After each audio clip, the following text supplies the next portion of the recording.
এই জীবনে সবাইকে নিয়ে একসাথে থাকার তৌফিক দিও।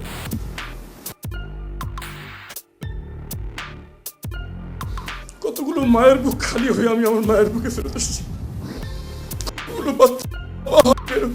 আমি আমার বাচ্চাকে বুকে জোরে ধরতে পেরেছি।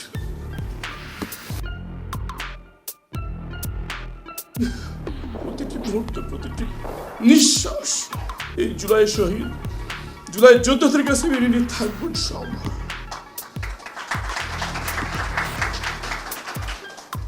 আমাদের কণ্ঠস্বর আল্লাহ সুবহানাহু ওয়া তাআলা যদি বন্ধ করে না দেন, কোনদিন জুলাইয়ের পক্ষে আওয়াজ তুলতে তোলা থেকে বন্ধ হবে না ইনশাআল্লাহ। এবং যখন সীমান্তে আগ্রাসনে হাজার হাজার মানুষকে কোনো নির্দেশনা ছাড়া, কোনো নেতৃত্ব ছাড়া, কোনো অস্ত্র ছাড়া আগ্রাসীর সামনে লাইন ধরে দাঁড়িয়ে যেতে আরেকবার দেখি, তো এই শক্তি আমাদের মনে আবার পুনরুজ্জীবিত হয় যে জুলাইয়ে যে শক্তি আমরা একবার দেখেছি সেই শক্তি আছে, সেটা বিলীন হয়ে যায়। আমাদের এখন দরকার এই শক্তিকে একটি পর্যায়ে নিয়ে যাওয়া, একটি পরিণতির দিকে নিয়ে যাওয়া। সংসদে দাঁড়িয়ে আমরা মুষ্টি মেরে কয়েকজন কথা বলে যাচ্ছি। সংখ্যাগরিষ্ঠদের মধ্যে আমি একটি খুবই হৃদয়ের ভিতরে রক্তক্ষরণ হয়ে আচরণে তারা জুলাই সনদ বাস্তবায়নের যে ব্যাপারে কথার ফুলঝুরি ছড়লেও আজকে 5.5 মাস হয়ে গেল বাস্তবায়নের কোনো উদ্যোগ আমরা দেখতে পাচ্ছি। আমি শুধু এই কথা সবাইকে সাক্ষী রেখে বলতে চাই, যারা 5 বছরের স্বার্থ দেখবেন তারা জুলাই সনদ বাস্তবায়নের পক্ষে যুক্তি খুঁজে পাবেন না। যারা 10 বছর যে কোনো উপায়ে ক্ষমতা ধরে রাখার স্বপ্ন দেখবেন তারা জুলাই সনদ বাস্তবায়নের জন্য আগ্রহ খুঁজে পাবেন না। যারা 50 বছরের স্বপ্ন দেখবেন তারাই বুঝবেন যে জুলাই সনদ বাস্তবায়ন হওয়া কত জরুরি। যারা বাংলাদেশকে নিয়ে এই স্বপ্ন দেখবেন যে হয় মাতৃভূমি নয় মৃত্যু, আমার আর কোথায় যাওয়ার জায়গা নাই, আমার সন্তানদেরকে আমি এখানেই বড় করবো, এই দেশকে নিয়ে স্বপ্ন দেখাবো, তাদের পক্ষেই সম্ভব দেশকে নিয়ে দেশের সকল অসহায়ত্ব, সকল সীমাবদ্ধতা নিয়েও দেশকে স্বপ্ন দেখানো। আমি একজন জনগণের সেবক হিসেবে মাত্র কয়েক মাস রাষ্ট্রযন্ত্রকে কাছে দেখছি, এবং যত দেখছি তত আমাদের এই বিশ্বাস দৃঢ় থেকে দৃঢ়তর হচ্ছে যে আমরা আসলে গরিব দেশ নই, আমরা আসলে অসহায় দেশ নই। আল্লাহ যা দিয়েছেন, মাটির নিচে যে খনিজ সম্পদ আল্লাহ দিয়ে রেখেছেন, মানুষ ভৌগোলিকভাবে যে কৌশলগত অবস্থান আল্লাহ দিয়ে রেখেছেন, মানুষের মধ্যে যে অদম্য প্রতিভা এবং স্পৃহা আল্লাহ দিয়ে রেখেছেন, এই দেশকে কেউ দমিয়ে রাখতে পারবে না ইনশাআল্লাহ। কিছু লোককে সকল কিছু হারানোর জন্য তৈরি হয়ে সামনে দাঁড়াতে হবে ইনশাআল্লাহ। আমি সেই মুখদেরকে আমার সামনে দেখছি। জুলাইয়ের যখন ফুটেজগুলো দেখি সেই মুখ আমি দেখি। আমার ওয়াইফের বড় বোনের হাজব্যান্ড, সে একদিন আমাকে সে ভিডিও দেখাচ্ছে। আমি তাকে জানি যে তার সন্তানদের জন্য সে কতটুকু স্যাক্রিফাইস করেছে। তার বাচ্চাদেরকে সে এতখানি আদর করতো যে কখনো ঘুমিয়ে গেলে সে তার পাশে বসে থাকতো যাতে মশা না কামড়ায়। সেই আমার দুলাভাই সোহেল ভাই, উনি আমাকে ভিডিও দেখাচ্ছেন খুব 19-20 তারিখে সেই বাচ্চাদেরকে, যাদেরকে কোনোদিন নিজ হাতে কাপড় ধুইতে দেন নাই, কোনোদিন নিজ হাতে বিছনা গোছাতে দেন নাই, সেই কলেজের টুকরো বাচ্চাদেরকে উনি বের করে দিচ্ছেন। আল্লাহ বলেছে, বাবা তুমি বের হয়ে যাও, আল্লাহ আমার দোয়া এবং আল্লাহর রহমত তোমাদের সাথে আছে। সেই ব্যাপার এখনো আছে ইনশাআল্লাহ। আমার দৃঢ় বিশ্বাস হয়তো কিছুদিন সময় লাগতে পারে, কিন্তু এই জাতি সকল আগ্রাসনের বিরুদ্ধে, সকল অপশক্তির বিরুদ্ধে দাঁড়িয়ে যাবে ইনশাআল্লাহ। আমার শহীদ পিতা যখন তার শাহাদাতের সময় ঘনিয়ে আসছে, উনি একটু মজা করে কথা বলেছেন, কিন্তু আমি দৃঢ় বিশ্বাস করি যেটা বাংলাদেশের জন্য সত্য। উনি বলেছিলেন যে হতাশ হয়ে না, বাংলাদেশের ফাইল আল্লাহ নিজে দেখেন। দুষ্টামি করে বলেছেন, যতবার আমরা হতাশার দ্বারপ্রান্তে চলে গিয়েছি, যতবার মনে হয়েছে যে না এই দেশকে লিখতে হবে না, কিছু না কিছু লোকের আবির্ভাব হয়েছে, কিছু না কিছু ঘটেছে যা সকল লজ অফ গ্র্যাভিটিকে ডিফাই করে বাংলাদেশকে একটি সার্বভৌমত্ব শক্তিশালী দেশ হিসেবে টিকিয়ে রেখেছে, রাখছে এবং রাখবে ইনশাআল্লাহ। আমরা এখন একটি ছোট্ট ডিপ্রেশনের মধ্যে দিয়ে যাচ্ছি। জুলাই পরবর্তী সরকার যেভাবে জুলাইকে ওন করে একের পর এক ইনস্টিটিউশন গড়ে 50 বছরের জাতি গঠনের দিকে আগানোর কথা ছিল, তাদেরকে আমরা খুব মায়োপিক একটা ভিশন নিয়ে আঘাত দেখছি। 5 থেকে 10 বছরের বেশি স্বপ্ন তাদের মধ্যে নেই। কিন্তু ইনশাআল্লাহ আমরা যারা যৌবনকাল অন্ধকারে কাটিয়েছি, আমাদের এই দেশ ছাড়া কিছুই পাওয়ার নাই। আমার মতো হাজারো জন আছে, লক্ষ জন আছে, এবং সেই জুলাই যোদ্ধারা এখনো আছে। আমি শুধু একটু বলতে চাই, আজকে হোক কয়েক বছর পরে হোক, প্রথমত ইনশাআল্লাহ জুলাই সনদ যেভাবে গণভোটে গিয়েছে সেভাবেই বাস্তবায়িত হবে ইনশাআল্লাহ। জুলাই মিউজিয়াম একসময় আমাদের পরবর্তী প্রজন্মের পাঠশালা হবে, যেখানে তারা ফ্যাসিবাদকে চিনতে পারবে। ফ্যাসিবাদ কোনো দলের নাম নয়, ফ্যাসিবাদ আচরণের নাম। যার ভিতরে এই ফ্যাসিবাদী আচরণ দেখা দেবে, এই প্রজন্ম এই জুলাই মিউজিয়ামের মাধ্যমে শিক্ষা নিয়ে তাদেরকে আইডেন্টিফাই করে বলবে ফ্যাসিবাদের লক্ষণ আমি দেখতে পাচ্ছি। আসার সময় আসছে আরেকবার রুখে দাঁড়াবার ইনশাআল্লাহ। সর্বশেষ যে কাজটা ফারুক ভাই অনেক কথা বলে গেছেন, আমি সেই কথা বলছি। যুদ্ধ বর্ডারে নয়, যুদ্ধ আমাদের ভিতরে, যুদ্ধ আমাদের আইডেন্টিটি, যুদ্ধ আমাদের কালচার, যুদ্ধ আমাদের পরিচয়। আমরা আমাদের কাজে কর্মে কতটুকু আমাদের সক্রিয়তা বজায় রাখতে পারছি, আমাদের অতীতকে কতটুকু আগলে ধরতে পারছি, যাতে ভবিষ্যতের চ্যালেঞ্জকে আমরা মোকাবেলা করতে পারি। এটি কোনো সর্বশেষ যে কথা বলে শেষ করছি, আমাদের দেশের প্রতি হুমকি কোনো হাইপোথেটিক্যাল থিওরি নয়, ইট ইজ ভেরি রিয়েল। যদি এদেশের অখণ্ডতা আমরা রাখতে চাই, যদি এদেশের নাগরিক হিসেবে বুকে গর্বের সাথে পরিচয় দিতে চাই, তাহলে আরেকবার কোমর বাঁধতে হবে। জুলাই আন্দোলনে যেভাবে মাঠে নেমেছিলাম, সে আরেকবার নামার জন্য মানসিক প্রস্তুতি নিতে হবে। কেউ ডাক দেওয়ার সময় পাক আর না পাক, হয়তো আরেকবার মাঠে নামা ছাড়া এই জুলাইয়ের বাস্তবায়ন আমরা দেখতে পারবো না। সেই দিনের জন্য এখনই প্রস্তুতি গ্রহণ করতে হবে। আজকে রাত থেকে আমি ঘরে যে সবার আগে আমার পরিবারকে বলবো, তারপর কাজে যে আমার কলিগদেরকে বলবো, এরপর অনলাইনে আমার পরিবাসী ভাই বোনদের বলবো, জুলাই সনদের দাবি থেকে আমি সরে আসিনি, তোমরাও কেউ সরে আসবে না। আওয়াজ তুলো, হয় জুলাই বাস্তবায়িত হবে, নাহলে আমার জীবন চলে যাবে, হয় মাতৃভূমি না হয় মৃত্যু, জান দিব, জুলাই যাব ইনশাআল্লাহ। আসসালামু আলাইকুম ওয়া রাহমাতুল্লাহি ওয়া বারাকাতুহু। ডিসেম্বরে আসবে, কোন ডিসেম্বর কে জানে। হাসিনা হচ্ছে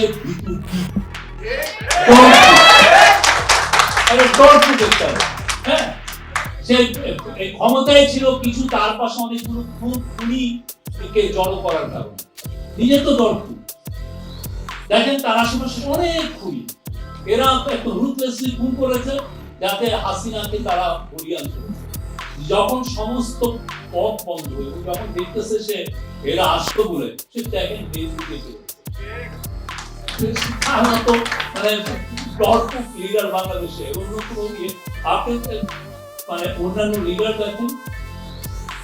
হাসিনার বিষয়ে আর কি বলবো, আমার কথা বলতে উচিত হবে। বাংলাদেশের উচিত হবে একটা খুব শক্তিশালী এজেন্সি করা। এটা ইন্টেলিজেন্স এজেন্সি হতে পারে, এটার সাথে প্রসিকিউটররা থাকতে পারেন, সব মিলে এদের উচিত হবে যারা যারা জুলাই হত্যার সাথে জড়িত ছিল প্রত্যেককে চেস করা, যে পৃথিবীর কোথায় আছে তারা, এবং প্রতি 3 মাস অন্তর অন্তর এদেরকে আপডেট দেওয়া যে ইনি এখানে আছেন, কসাই কামাল এখানে আছেন, তার নেত্রী এখানে আছেন, শেখ পরিবারেরা এখানে আছেন। এটা প্রতিটা নিয়ত যাতে আমরা আপডেটটা পাই, এবং তাদের বিষয়ে প্রত্যেকটা লোকের পিছনে আমাদের ইন্টেলিজেন্স কাজ করে, কোথায় আছে, সে কি বাংলাদেশের কারোর সাথে যোগাযোগ করছে কিনা, এদেরকে ছাড়া উচিত না। আমাদের হিস্ট্রিতে খালি ছাড়া ইতিহাস দেখে আপনি রক্ষী বাহিনী বানিয়েছেন, এই লোকগুলোর কোনোদিন কোনো শাস্তির আওতায় এসেছে?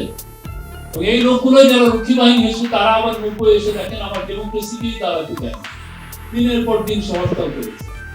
যে লোকগুলো হাতে রক্ত ছিল সেই লোকগুলোকে আমরা বছরের পর বছর আমরা ছেড়ে দিয়েছি, এই জাস্টিস গুলো হয় না। এবং তারাই আবার এসে আপনার আবার এই যে স্বৈরাচারের পাশে দাঁড়িয়েছে, বড় বড় কথা বলা শুরু করেছে। আপনি দেখেন কতটুকু এই যে আমাদের পুরো আগে খালি ছাড় দেওয়ার একটা ইতিহাস, আর কিছু হলেই পলিটিক্যালি মোটিভেটেড কেস, এটা এমন কোনো কেস ছিল না। এই দরজাও প্রফেসর বন্ধ করে দিয়েছে। বাংলাদেশে কেউ এসে যদি বলে যে জুলাইয়ের যা ঘটনা বা এগুলো পলিটিক্যাল মোটিভেটেড বা এইটার জন্য প্রফেসর ইউনূস ওনার ক্যাবিনেট খুব দৃঢ়ভাবে একটা ডিসিশন নিয়েছিলেন যে ইউএন কে দিয়ে এটা করা হবে ইনভেস্টিগেশন করে। এবং এই যে ইউএন এর যে নিউট্রালি তারা কাজগুলো করেছে, 127 পৃষ্ঠার যে একটা রিপোর্ট করেছে, ইট ইজ এনাফ। কারো কোনো চিন্তা নাই, এইটা যে এত ভয়াবহ একটা রিপোর্ট, এবং এটাকে কেউ তো প্রশ্ন মানে পৃথিবীর কেউ শক্তি এসে এটাকে কোশ্চেন করতে পারবে। তো ওইটা যদি না করে আমরা যদি আমাদের এই আইসিটি বা অন্য কাউকে দিয়ে আমরা ইনভেস্টিগেট করাতাম, তাহলে সত্যি হতো এই বারবার এই মাইন্ডে ওরা কোটি কোটি ডলার ব্যয় করতো পৃথিবীর বড় বড় ল ফার্মকে রেখে আমাদের এই রিপোর্টটাকে প্রস্তুত করা। এখন দেখেন ইউকের সবচেয়ে পাওয়ারফুল ল ফার্মকে হায়ার করেও এটা $100 মিলিয়ন কি করেও এই ইউএন রিপোর্টকে সে প্রস্তুত করতে পারছে। আমাদের ফোকাস হওয়া উচিত আমাদের যারা শত্রু তাদেরকে আমরা দৌড়ে রাখবো। তারা যেন আমাদেরকে এখন এই যে তারা কিন্তু টাকা ব্যয় করছে, হ্যাঁ, ওকে দৌড়ের উপরে রাখতে হবে, কোনো কথা নাই, কোনো কম্প্রোমাইজ নাই। এখানে আমরা হিলিং এর কথা বলবো, আমরা রিকনসিলিয়েশনের কথা বলবো, আমরা ট্রমা সাপোর্টের কথা বলবো। আমাদের ভাই বোনরা যারা এই মৃত্যুগুলো দেখেছে, যার চোখ নাই, যার পা নাই, তার পাশে তো আমরা দাঁড়াবো।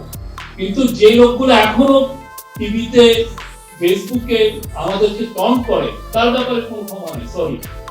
আমরা তাকে আমাদের সারাক্ষণ তার ব্যাপারে আমাদের জন্য পরিষ্কার থাকবে, কোনো ধরনের কোনো কম্প্রোমাইজ নেই। যারা আমাদেরকে মকারি করবে তার বিষয়ে আমাদের দৃঢ় অবস্থান থাকতে হবে। কেউ যেন না বলতে পারে যে না আপনারা উইক ছিলেন, আমরা উইক না। জুলাই উইক না, জুলাই এমন কোন জায়গা নেই যেখানে হয়নি, এমন কোন স্কুল নাই, এমন কোন মেডিকেল ইউনিভার্সিটি নাই, এমন কোন ইউনিভার্সিটি নাই, এমন কোন কলেজ নাই, এমন কোন নার্সিং ইনস্টিটিউট নাই যেখানে জুলাই হয়নি। বাংলাদেশের এমন কোন জেনজি নাই যেখানে জুলাইয়ের সাথে নেই। আমি আপনি জুলাইয়ের বাইরে দিয়ে হাঁটবো, ওরা আমরা পিছিয়ে মেরে ফেলবো, কি বলেন আপনি? এবং আপনারা সবসময় এটা আমরা এই রিকনসিলিয়েশনের কথা বলছি, হিলিং এর কথা বলছি, কিন্তু আমরা আমাদের পাওয়ার, আমাদের যেই জুলাইয়ের যে অ্যাচিভমেন্ট সেটা গর্বভাবে বলে বলবো। দিস পিপল এই রেভলিউশনারিরা, এই বিপ্লবীরা নতুন বাংলাদেশ গঠন করেছে। অবশ্যই এটা ন্যায় বিচারের বাংলাদেশ, অবশ্যই এখানে জাস্টিসটাকে আমরা সবসময় দিয়ে দিব, বাট কোনোভাবে কেউ যেন না বলতে পারে জুলাই দুর্বল। জুলাই বাংলাদেশকে নতুন করে তৈরি করছে, প্রতিদিন তৈরি করছে। এই কত বছর অনেকে আমরা জুলাইয়ের কাজগুলো করে, ফারুকি ভাই কি ব্রিলিয়ান্ট একটা 36 দিন ব্যাপী একটা প্রোগ্রাম করলেন, করার পরে আমরা অনেকে কেউ টন করল যে এটা তো ফারুকি ভাইয়ের ব্রেন চাইল্ড, এটা স্টেট স্পন্সর হচ্ছে, এটা খুবই মানে গভর্নমেন্টের একটা, জুলাই পুরো বিষয়টা গভর্নমেন্টের বিষয় হয়ে গেছে। এই বছর দেখুন, গত বছর 4টা না 5টা প্রতিষ্ঠান ছিল জুলাই, এই বছর আমি 20টাকে দেখেছি। গত বছর যে ফুটেজ আমি দেখি নাই জুলাইয়ের, সেই ফুটেজ আমি হাজার হাজার ফুটেজ দেখছি। প্রত্যেকটা এখানে যতগুলো লোক আছেন সবার হাতে কিছু না কিছু ভিডিও এভিডেন্স আছে। কারো হাতে হেলিকপ্টার দিয়ে যে গুলি করার ছবি আছে, কারো হাতে তার পাশে দিয়ে ছেড়ে তার বন্ধু মারা যাচ্ছে সেটার ছবি আছে, ভিডিও আছে। বাংলাদেশে আমার তো মনে হয় কয়েক কোটি ভিডিও এভিডেন্স আছে। কেউ সত্যিকার অর্থে কেউ, আমাদের একটাই ফোকাস হওয়া উচিত আমাদের শত্রুর ব্যাপারে ক্ষমা। কারণ আপনি তাদেরকে অনেক সময় দেওয়া হয়েছে, তারা তো এই পর্যন্ত তাদের মধ্যে মিনিমাম মানে এতটা শেমলেস, মিনিমাম পর্যন্ত ক্ষমা চায়নি, সরি পর্যন্ত বলেনি, আবার টঙ্কিং করে। হাসিনা তো পড়ায় না, আমরা দেখেছি, হ্যাঁ, রেল ছুটিয়ে কোথায় চলে যাচ্ছে, ডিসেম্বরে আসবে, কোন ডিসেম্বর কে জানে। হাসিনা হচ্ছে ভিতুর দ্বীপ, হ্যাঁ, সে ক্ষমতায় ছিল কিছু, তার পাশে অনেকগুলো খুনিকে জড়ো করার কারণে নিজে তো দরকার। দেখেন তার আশেপাশে অনেক খুনি, এরা একটু রুটলেসলি খুন করেছে যাতে হাসিনাকে তারা বলিয়ান করেছে। যখন সমস্ত পথ বন্ধ এবং যখন দেখতেছে সে এরা আসতো বলে, ঠিক দেখেন ফেসবুকে মানে লিডার বাংলাদেশে অন্য কোনো আপনি মানে অন্যান্য লিডার দেখুন। হাসিনার বিষয়ে আর কি বলবো, আমার মানে কথা বলতে বুঝতে পারবে। আর আমরা আবারও বলি, আমরা বাতিলি, আমরা তো এখান থেকে যাচ্ছি না, আমরা যাবো না। কত আমাদের ফারুকি ভাইকে নিয়ে বলছে যে ফারুকি ভাই চলে যাবে, কই ফারুকি ভাই এখানে আছে, হ্যাঁ আমাদের একদম পুরো নেতৃত্বে আছে। তো আমরা মনে করি জুলাই যারা আমরা সবাই একসাথে ছিলাম তাদের এখন ফোকাস হওয়া উচিত, যারা জুলাইয়ে প্রাণ দিয়েছেন, যারা আহত হয়েছেন, সবাইকে মিলে আমরা বড় একটা জুলাই পরিবার তৈরি করি। কেউ যেন দূরে না থাকে, আমরা যেন সবাই কাছাকাছি থাকতে পারি এবং নতুন বাংলাদেশ গড়তে পারি। মানে যেগুলোর ভিজিবল একেবারে প্রমাণ আছে, ভিডিও আছে, ছবি আছে, সবগুলোর বিচার তো ইনস্ট্যান্ট এত ফাস্ট হয় না, কিন্তু যেগুলার প্রমাণ আছে একেবারে ভিজিবল, যেমন আবু সাইদ হত্যা মামলা, তারপর আরো বেশ কয়েকটা মামলার ভিডিও প্রমাণ আছে, সেগুলোর মানে যে যে সাপোজ আবু সাইদ হত্যা মামলায় যে গুলি করলো তার ফাঁসিটা যদি দিয়ে ফেলতে পারতো within a very short period of time, তাহলে অন্তত আমাদের আস্থাটা থাকতো যে আমরা হচ্ছে বিচারটা পাচ্ছি। তারপর আন্তর্জাতিক অপরাধ ট্রাইব্যুনালে এই পর্যন্ত 6টা মামলা রায় হয়েছে এবং সবচেয়ে বড় বিষয় রায়গুলো অনেক হাস্যকর হয়েছে। যেসব আসামি দেশের বাইরে আছে তাদের ফাঁসির রায় হয়েছে, কিন্তু যেসব আসামি পুলিশের কবজায় আছে, চিহ্নিত আসামি, তাদের শাস্তি হয়েছে মাত্র 5 থেকে 7 বছরের কারাদণ্ড। আপনারা জানেন যে জেলের কোড অনুসারে জেলে 1 বছর মানে 9 মাস, সেই জায়গায় তারা অন্তত 2 বছরের মতো অলরেডি জেলে পার করে দিয়েছে, তার মানে তারা কিছুদিন পরেই খালাস পেয়ে যাবে, তাদের শাস্তি শেষ। কিন্তু যেসব মায়েদের বুক তারা খালি করছে, তারা কি এই কষ্টটা এই জীবনে কখনো ভুলতে পারবে? পারবে না। কয়েকটা এক্সাম্পল দিই আপনাদেরকে। চানখারপুর মামলায়, মানে চানখারপুরে যে হত্যাটা হয়েছে, যেখানে আমাদের শহীদ আনাস শহীদ হয়েছে, সেইখানে যে মামলার রায়টা হয়েছে, যে একটা ইপিবিএনের পুলিশ ছিল যে শুয়ে বসে দাঁড়িয়ে বিভিন্ন অ্যাঙ্গেল থেকে, আপনারা দেখেছেন, মনে হচ্ছে সে একটা ভিডিও গেম খেলতেছে, এরকম ভাবে সে শুয়ে বসে দাঁড়ায়, বিভিন্ন অ্যাঙ্গেল থেকে সে গুলি করছে। ভিডিওটা সবাই দেখছেন, আমার যতটুকু মানে মনে হয় এখানে যারা এখানে যারা আছে সবাই জুলাইয়ের সাথে জড়িত। সেই যে পুলিশটা, তাকে মাত্র 3 বছরের কারাদণ্ড দেওয়া হয়েছে, যেটা মানে একেবারে, এটা তো ভিডিও প্রমাণ আছে, তারপর কোন ফাইজলামিতে এটা 3 বছরের কারাদণ্ড হয় আমার এটা মানে জানা নাই। মানে অলরেডি সে কিন্তু 2 বছরের মতো কাটাই ফেলছে, তার মানে আর অল্প কিছুদিন পরে সে বের হয়ে যাবে। তার মানে আমরা বুঝতে পারলাম বাংলাদেশে ওপেনলি শুট করার ভিডিও থাকার পরেও শাস্তি মাত্র 3 বছর। আচ্ছা, এই শাস্তিটা আপনাদের কাছে যুক্তিযুক্ত মনে হয়েছে কিনা আমি এটা আপনাদের কাছে একটা প্রশ্ন রাখতে চাই। তারপর এই যে আপনারা দেখেছেন যে আমাদের সেই সময়কার আইজিপি চৌধুরী আব্দুল্লাহ মাহমুদ, তাকে শাস্তি দেওয়া হচ্ছে মাত্র 5 বছর। সে ছিল একটা পুলিশের প্রধান আইজিপি, তার আন্ডারে সকল পুলিশ, এই যতগুলো হত্যা হয়েছে প্রত্যেকটার দায় তার কাঁধে, তার শাস্তি হয়েছে মাত্র 5 বছর। অথচ তার সাথে যে 2 জন ছিল তারা তো পলাতক, তাদের ফাঁসি হয়েছে, কিন্তু তার হয়েছে 5 বছর, কারণ সে দেশে আছে, তার হচ্ছে আইজিপি, সে দেশে আছে এখন। আমার কাছে মনে হয়, শুধু আমার কাছে না, ম্যাক্সিমাম শহীদ পরিবারের কাছে মনে হয় এটা একটা পরিকল্পিত রায় ছিল, কারণ এই আইজিপি ছিল সবার স্যার, ঠিক আছে না ভাইয়া, হাবি ভাই, সে ছিল সবার স্যার। তাকে হইতেছে যেই পুলিশটা রায় করছে বা যেই পুলিশটা এটা নিয়ে তদন্ত করছে, সবার স্যার ছিল উনি, ইচ্ছা করে তাকে, আমাদের কাছে মনে হয় যে ইচ্ছা করে তাকে এই রায়টা শোনানো হয়েছে। একটা আইজিপি কিভাবে 5 বছরের, এতগুলো মানুষের হত্যার দায় তার কাঁধে, তার 5 বছরের শাস্তি একটা ফাইজলামি, 2 বছরের মতো তার অলরেডি, আর জেলে 1 বছর মানে 9 মাস, অর্থাৎ তার শাস্তি কিছুদিন পরে সে এমনি বেকসুর খালাস পেয়ে যাবে, মানে এর কিছুদিন পরে সে আমাদের সাথে এইভাবে ঘুরবে, হয়তো আমাদের একটা প্রোগ্রামে এসে বসে থাকবে, কারণ সে তো খালাস পেয়ে গেছে, মানে সে তো বলবে আমি শাস্তি পেয়ে বের হয়ে গেছি। আমার কাছে স্টিল নয়, এটা মনে হয় যে এত বড় একটা হাস্যকর রায় কিভাবে আমরা মেনে নিতেছি এখন, মানে এই লোকের ঘাড়ে তো আমাদের সবার সন্তানের মানে হত্যার দায় তার কাছে, সে পুলিশের আইজিপি ছিল, তার আন্ডারে সকল পুলিশ, তার কথা মতো সবকিছু হয়েছে, সে প্ল্যানিং বলে দিছে, সে হুকুম দাতার মধ্যে একজন ছিল, তার শাস্তি কিভাবে মাত্র 5 বছর হয়? আর এটা নিয়ে এখন পর্যন্ত আমি জানি না আপিল হয়েছে, আপনারা আপিল করবেন বলছেন, আমি জানি না বলছেন কিনা। ও সে রাজসাক্ষী,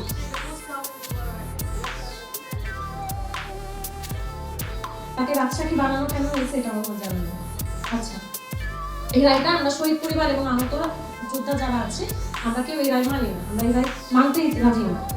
তারপর আমরা চাই এই মামলা সহ যেই মামলার এরকম হাস্যকর রায় হয়েছে সবগুলোতে আপিল করা হোক এবং হত্যাকারীদের দৃষ্টান্তমূলক শাস্তি হোক, যাতে পরবর্তীতে কোনো মায়ের কোল খালি করার সাহস কোনো সরকার না পায়। আচ্ছা, আমার আপনাদের কাছে আরেকটা প্রশ্ন, 2 বছর কি পর্যাপ্ত না একটা চিহ্নিত খুনিকে ফাঁসি দেওয়ার জন্য?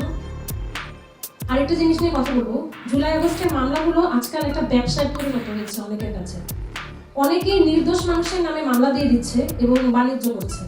এতে করে বিচার ব্যবস্থা প্রশ্নবিদ্ধ হচ্ছে এবং টাকার বিনিময়ে প্রকৃত আসামি ছাড়া পেয়ে যাচ্ছে।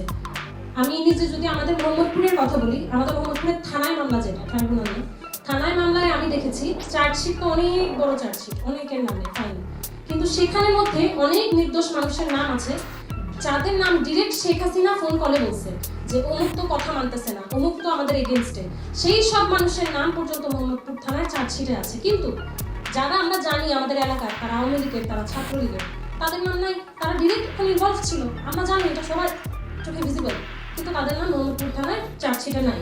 মোহাম্মদপুর থানার চার্জশিটে এমন মানুষের নাম আছে যারা জুলাই আন্দোলনে আমাদের সাথে ছিল, যাদের এগেনস্টে শেখ হাসিনা নিজে কথা বলছে, কিন্তু তাদের নাম এখানে রয়ে গেছে।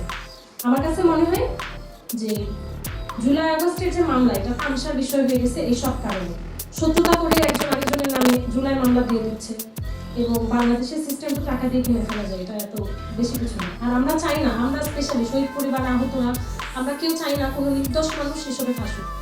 আমরা চাইছি সিস্টেমটা চেঞ্জ হোক, কিন্তু সেই জায়গায় আমাদের মামলার কারণে যদি নির্দোষ কোনো ব্যক্তি ফেসে যায়, এটা আমাদের কাছে অনেক খারাপ লাগে। আমরা কেউ চাই না কোনো নির্দোষ মানুষ ফাঁসুক।